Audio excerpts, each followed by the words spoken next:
Principios espirituales que glorifican a Dios. Principios eclesiásticos en las epístolas. Principio número 1. Todo cristiano debe ser confirmado en su fe dentro del seno de una iglesia que contenga la doctrina apostólica. Romanos capítulo 1 al capítulo 3.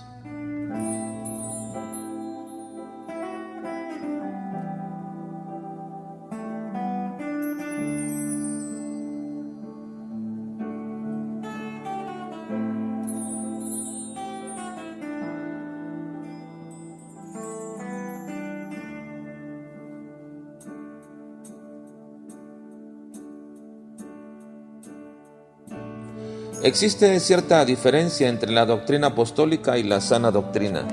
La doctrina apostólica es aquella que enseñaron los apóstoles como la base de nuestra fe y que a la vez fue enseñada por el Señor Jesucristo, de quienes ellos eran apóstoles, y les fue confirmada y revelada por el Espíritu Santo. La sana doctrina es el uso que nosotros le damos a todas las Escrituras para enseñar y confrontar la vida de cada creyente, a fin de que nuestra mente, corazón y acciones en todos sus ámbitos y los pensamientos de todas circunstancias sean santificados por su palabra. El apóstol Pablo escribe esta carta a los romanos, y aun cuando no está dirigida específicamente a una iglesia, menciona a todos los santos que están en Roma, probablemente a las diversas comunidades o iglesias que había en Roma, que era la ciudad imperial y muchísimo más grande que otras ciudades donde el apóstol Pablo había establecido algunas iglesias que, al parecer, en aquellas comunidades como Galacia, Éfeso, Filipos, etc., existían durante aquellos tiempos una sola iglesia en cada una de esas comunidades. No existía entonces el problema de rotación de miembros constantes entre iglesias, como lo es ahora. Esta iglesia o iglesias de Roma no fueron establecidas por el apóstol Pablo. Al inicio de su carta, el apóstol Pablo nos dice que su gran deseo, que él había tenido siempre y por mucho tiempo, era el de ir a Roma, pero hasta ahora le había sido imposible.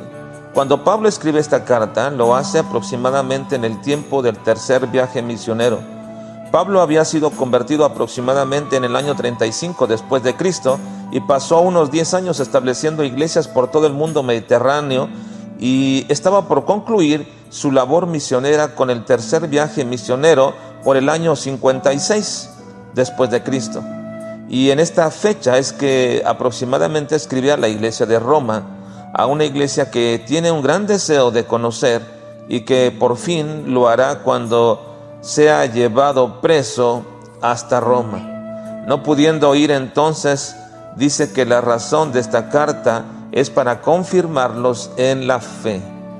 Y es que no existe registro quién inició estas iglesias o llevó el evangelio a estos lugares.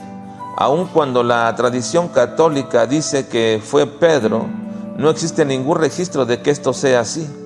Encontrando entonces algunos creyentes en otros lugares que manifestaban deficiencia en cuanto a la fe y en cuanto a lo que creían, el apóstol Pablo tiene este deseo de confirmar a estos creyentes. En algunas ocasiones Pablo encontró que había algunos que ni siquiera sabían o habían escuchado que existiera el Espíritu Santo.